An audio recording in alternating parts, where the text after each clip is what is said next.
your ultimate Tinder survival guide. Welcome to part 2 of this two-part series. If you haven't watched part 1, I would recommend going to part 1 first, but hey, if you don't want to for some reason, then do whatever feels right for you. In part 1, we spoke about search optimization. Now let's talk about the 2 golden rules that will help you become the perfect date. Golden rule number 1, and it's number 1 because it's the most important thing that will free your love life from toxicity and allow positive dating experiences to grow.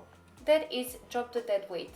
No, I don't mean go on a diet, this video is not about that and I'm sure you're great. I mean stop spending time on people that are not interested in you. The more time and energy you spend on the wrong people, the less you have left to spend on finding the right person.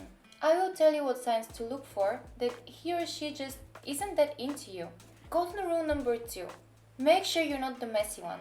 Some people will like you, statistically most won't. And that's okay, because you only need to meet one person out of 7 billion and then you win the jackpot. However, you should do your best to come across presentable, both on your profile and in real life. Again, do not worry, you don't need to be perfect, there is no such thing. And some people are more physically gifted than others, and that's also fine. But anyone can come across put together and approachable. My dear daters, I am probably guiltier than you when it comes to keeping people around that do not care if they're there or not. So this is why I want to break this down for you, so you don't make the same mistakes that I did. I wish someone had showed me these red flags to look for before I flew to Italy to meet a guy that didn't know I was going there. I just turned up pretending to be passing by. Don't do that, learn from my mistakes. If someone, man or woman, is interested in you, they will keep in touch with you on a regular basis. There is no reason for them to see you once a month if you live in the same area. If this is the dynamic of the relationship, then this person you're in a situationship with is not interested in taking it further.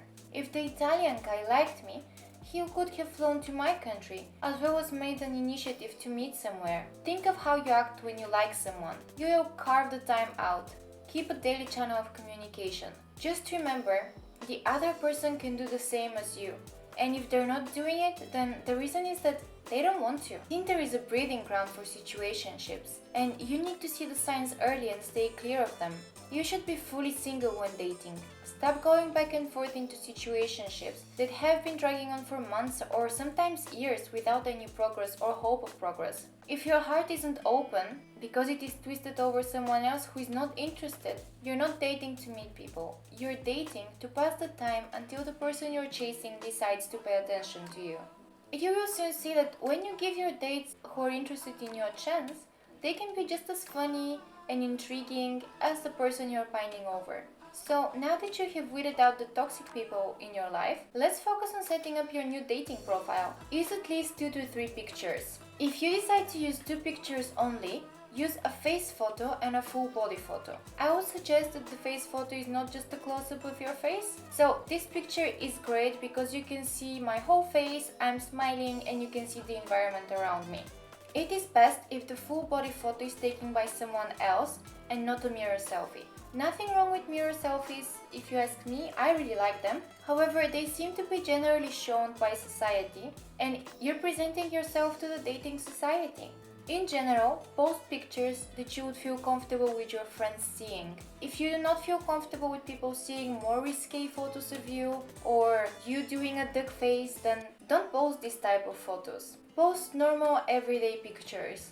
Many dating coaches suggest posting photos with friends. Now this is one that I find a little bit controversial because some of your friends may not want to be on your Tinder profile. So don't post photos with friends that want to stay private. So most importantly, post well taken photos with good color saturation, but do not Photoshop yourself. The point is to meet in person, and you will cause yourself additional anxiety when the time comes to meet. I used to kid myself that I would lose 10 kilos in a week before going on a date. Do you know how many times that worked? Never. I cannot lose 10 kilos in a week. If anything, when I get stressed, I end up eating more. So it has the opposite effect. So save yourself the stress and post nice up-to-date photos of you, where you look like you and not The Rock or Adriana Lima.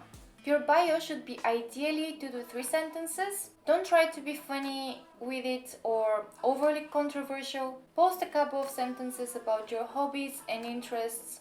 Or if you have a dog, post about your dog because everybody loves dogs. Hobbies and interests can always be used by others as a conversation starter. Keep your bio simple and sweet.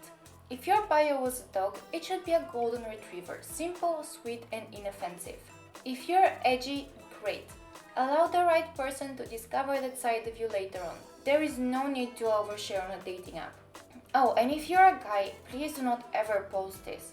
I don't know who told you it is funny. If anyone watching has this bio, please let me know in the comments if you ever get matches. Keeping it sweet and simple is also the strategy over text messages. Be yourself, but with a filter. If you tend to overshare, try to remember to ask the other person questions.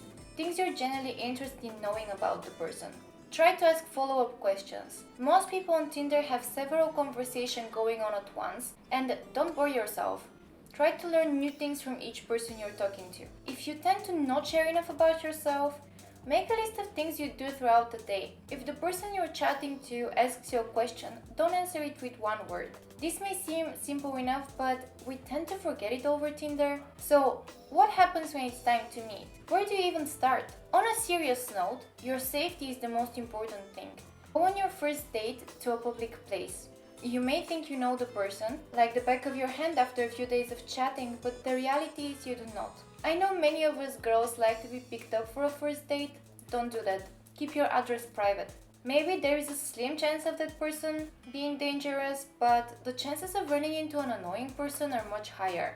Would you want them having your address? No. Boys, the same goes for you as well. You don't know who the person you're meeting really is. It can be a setup and you don't know who you're letting in your home. On a less serious note, I would recommend staying clear of coffee dates just because they really don't allow for an organic flow of conversation. If you're worried about being shy or maybe the opposite, maybe you tend to overtalk and drink a bit too much on dates, I would suggest going on an activity date. It allows for an organic flow of conversation. If there is an awkward silence, you can always pretend that you're working on your golf swing. I would suggest to stay clear of hiking because, like we discussed, safety first. Dress appropriately to where you're going. Wear something you're comfortable in. If you're a girl, I would recommend staying clear of outfits which are too va-va-voom. You don't want the outfit to overpower your natural beauty and energy. If you're not sure what to wear, think Rachel Green from Friends. Simple, classy and sexy but without being vulgar. Guys, all I can say for you is if you're in doubt, jeans and a nice dress shirt are what all of us girls like, so you just cannot go wrong. Make sure you're clean and smell nice. Top tip is brush your teeth right before you go on a date. Even if the night does not lead to any kisses, you may still be in close proximity, so brushing your teeth will never hurt you. I can't believe I'm having to say that, but yeah, just remember to brush your teeth. When you're out on your date, be engaging and present when talking. And I don't like to say this, but physical contact on a first date may make the other person feel uncomfortable. I would recommend saving it for date number 2, where at this point you have an affirmation of mutual interest. There is no need to rush. It is difficult to match the phone person to the real person at first. If you had a good conversation over the phone, there is no reason why it shouldn't translate to an in-person connection. Think about what you discussed over text and start from there. So that's the end of my ultimate guide to surviving Tinder. Just remember to have fun and that most people are just as confused by dating as you are. But sometimes two confused people come together to make the world a little less confusing and complicated. Two wrongs can sometimes make a right.